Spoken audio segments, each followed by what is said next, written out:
साहेब ते वैजापूरच्या गाड्यांना दंड देऊ नका ना तुम्ही, वैजापूरच्या हद्दीतल्या. साहेब आमचा बाहेरचा स्क्वॉड आहे, तुम्हाला तर माहिती आहे. बाहेरचा स्क्वॉड आहे, तुम्ही जरी बाहेरचा स्क्वॉड असेल तुमचा आदेश औरंगाबादसाठी वैजापूरसाठी नाही आहे. रस्त्यावर मला सगळं माहिती आहे, बाहेरचा स्क्वॉड गणेश युजने बोलतोय मी. नाही साहेब, ही हा काय भारत पाकिस्तानची बॉर्डर नाहीये. तसं नाहीये. मग? तुम्ही वैजापूरच्या हद्दीमधल्या गाड्यांना दंड देऊ नका ना. वैजापूरची हद्द आणि औरंगाबादची हद्द ही काही रिमार्केबल नाही केलेली साहेब आमच्यासाठी. मग तुम्ही माहिती घ्या ना साहेब. माहिती घ्या. तुम्हाला माहिती आहे का इथं काय चाललंय, तुम्हाला माहिती आहे का? मला काही माहित नाही सर, आणि माहित करून घेण्यासाठी तुमच्या दोघांचं त्या पद्धतीने कोऑर्डिनेशन पाहिजे ना.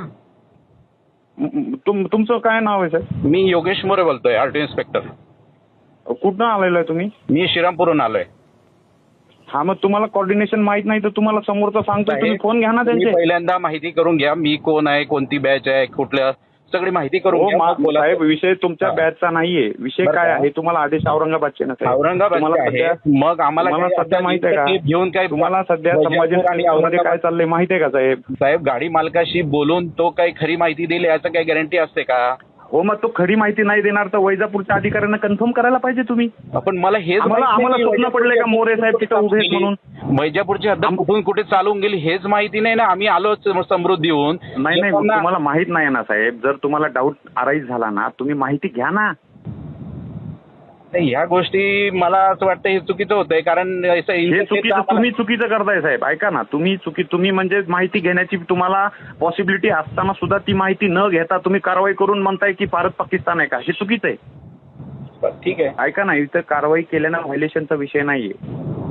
औरंगाबादच्या हद्दीमधल्या गाड्या अवैधपणे बोगस राजू नागरे नावाचा सस्पेंडेड इन्स्पेक्टर चालवतो, ते मला चलू द्यायचं नाहीये इथं. तुम्ही जसं कायद्यानं येऊन काम करताय ना, तसं मी वैजापूरला कायद्यानं काम करतोय आणि औरंगाबादला राजू नागरे कायद्यानं काम नाही करत आहे. बरं ठीक आहे तुमचं त्यांचं. आता आम्हाला त्याबद्दल न बोललेलं मला नाही, हे ड्रायव्हर फिवर हे सगळे लाचार आहेत.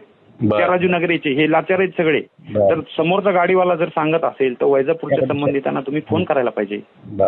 नाही, मी शक्यतो मालकांशी बोलत नाही साहेब फोन करताना, कारण ते वेग काहीतरी बोलतात, कोणाचं तरी आमदार खासदार तेव्हा असं असतं. त्यामुळे ते मला सांगा, जेव्हा तुम्ही भारत पाकिस्तान या हद्दीचा रेफरन्स घेता याचा अर्थ तुम्ही निडर अधिकारी आहात. मग आमदारांना खासदारांना काय फरक पडावा? नाही, फरक पडायचा विषय नाही. कमीत कमी तुम्ही आम्हाला फोन करा ना. वैजापूरला आलात तुम्ही आम्हाला फोन करा. फरक कोणालाच पडत नाही साहेब. आम्ही त्यांनाही बोलतो, त्यांच्याशी बोलू, पण होतं असं की वेळ जातो. आणि एवढं करून सुद्धा त्या मालकाने ड्रायव्हरला काय सांगितलं, गाडी हलवू नको. शेवटी आम्हाला ती केस देऊन सोडून द्यावी लागली. तुम्ही आता इथे आलेले आहेत ना, तुमचे जेवढे स्क्वॉड आले त्यांना स्पष्ट सांगा, औरंगाबादमध्ये जो बदमाश राजू नागरे सस्पेंडेड मोटर वाहन निरीक्षक आहे, त्यानं हे कार्यालय वेटीस धरलेलं आहे. इथं तो वसुली रॅकेट चालवतो. तुम्ही त्याची माहिती न घेता कामं करताल तर मग आम्हाला कायदेशीर, आमच्याकडे पण कायदा आहे साहेब. तुम्ही बेकायदेशीर लोकांच्या वतीनं काम करताय.